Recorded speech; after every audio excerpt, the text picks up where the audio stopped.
Look, I already know I'm getting cooked for this, but I had to put Cooper Flagg at number 10 in my top 10 Western Conference players. Not because I'm bold, because if I didn't, my brother would talk trash for the next 8 months straight. He's been calling this an upgrade for the Mavs since about 2 weeks after February. And honestly, he might not be wrong. Cooper's not your average rookie. He's 6'9" with elite timing, switchability on defense, and a motor that doesn't clock out. Add in court vision, shot versatility, and that alpha edge. He's not just fitting in, he'll be pushing stars out of the way. Expect a Wembanyama-esque stat line, as being the third option on an absolutely loaded roster like this pairs well with having a big green light under you. So yeah, he's number 10, and if he breaks into the top 5 by All-Star break, my brother's never letting me forget it. I've got Devin Booker at number 9 in the West, and that might be low. Book's been that guy for years. One of the smoothest scorers in the league, and somehow still underrated. He's coming off a season where he averaged 26 points, 7 assists, 46% from the field, despite a sluggish 33% from deep, all while sharing touches with KD and Beal. Don't forget, this man has been elite in the playoffs. He's got multiple 45-plus point games in huge moments, and he's still just 28 heading into his prime.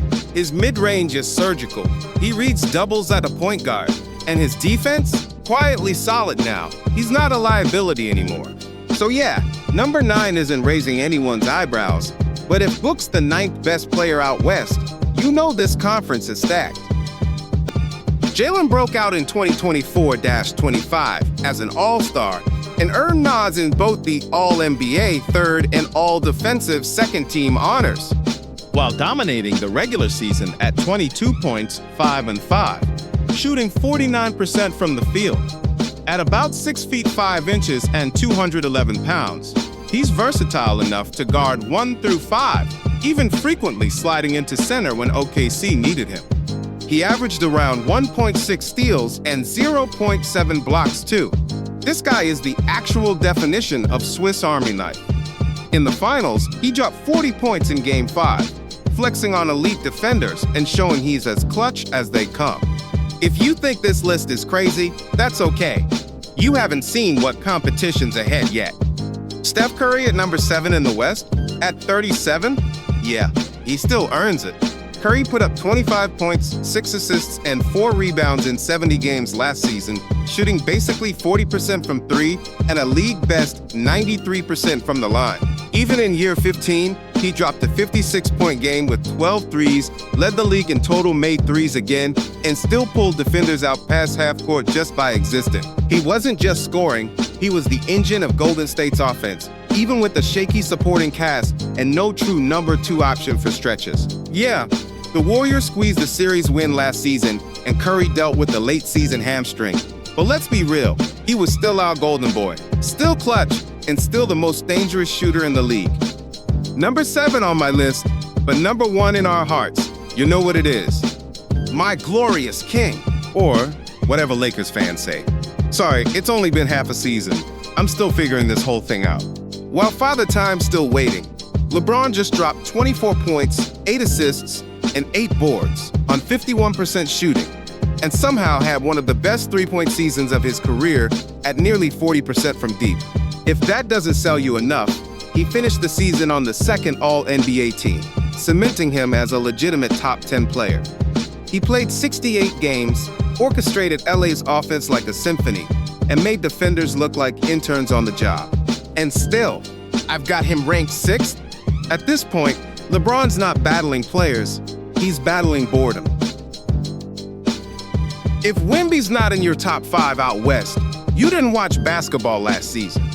I've got Victor Wembanyama ranked number 5 in the Western Conference, and honestly, he's knocking on top 3. He just became the first player since Hakeem to average 24, 11, and 4 blocks in a full season, and he did it at 21 years old. The Spurs may not have made the playoffs, but they did win 34 games, nearly adding half their previous year's total, and it was almost entirely because of Wemby. His rim protection alone changes the geometry of the floor, and offensively, he's now hitting step-back threes like a 7'4" Durant Gobert hybrid. If he's this good in year 2, what's year 3 going to look like? This isn't potential anymore. Victor Wembanyama is already a superstar. I don't watch Marvel movies, but Ant-Man might be my favorite superhero. The man just averaged 26.3 points, 5.4 rebounds, and 5 assists on 46% shooting and broke into form as one of the NBA's true megastars. Edwards didn't just play well, he dominated both ends. He ranked top 10 in defensive win shares, dropped 24 games with 30-plus points, and had a plus 5.2 net rating when on the floor. And let's talk playoffs. He put up 25 a night, went face-to-face against the reigning champs, and nearly broke out of the conference finals. He's got the numbers, the wins, and the moments.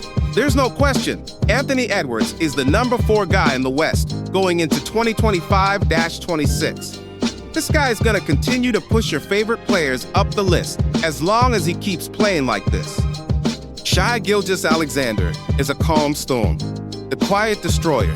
He just gave you 32 points, 6 assists, 5 rebounds, and secured the legendary 2-piece combo of MVP with the side of rings. Crucify me in the comments, but as good as he is, the guys I put ahead of him are no pity placements. Shai won't be as good as he was last season. He will be even better. This placement is far from a knock on him, but history tells us it's really hard to one-up a championship. So it's not about proving he's better than the guys ahead of him, it's about proving that he's still hungrier. Shai Gilgeous-Alexander is no longer underrated. He's untouchable, and he's coming for the throne. The scorned Prince of LA has returned, and this time, he's hell-bent on taking the crown. Luka Doncic's world turned upside down last season. And if you know anything about Luka magic, if you screw with him, he will curse you. He walked off the finals floor without the same hardware Shai received. And that's exactly why I've got in that too. This is no longer the same Luka. The smile, gone. The blubber, buried in Slovenia. The resent, palpable. This is Luka in his final form. The one who dropped 73 in a game. The one who diced up defenses like it was a prophecy. The one who tore through OKC and Minnesota with one good knee and rage in his heart. He's no longer the prince of potential. He's the dark ruler of inevitability. Nikola Jokic is not of this world. He doesn't need hardware to prove his absolute reign over the NBA. He erases hope with precision.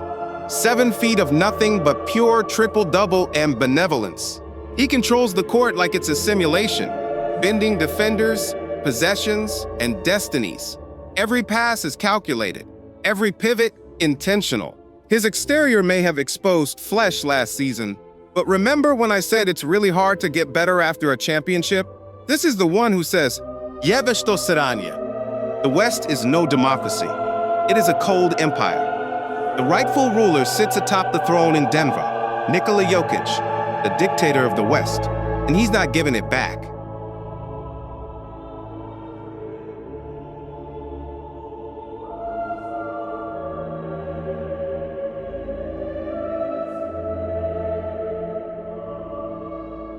All right, hoopheads, thanks for checking out this video.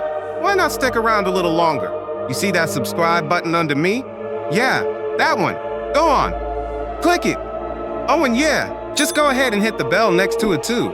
If you're too far away from the mouse to click anything, I guess you can just, do nothing. My next video will still play.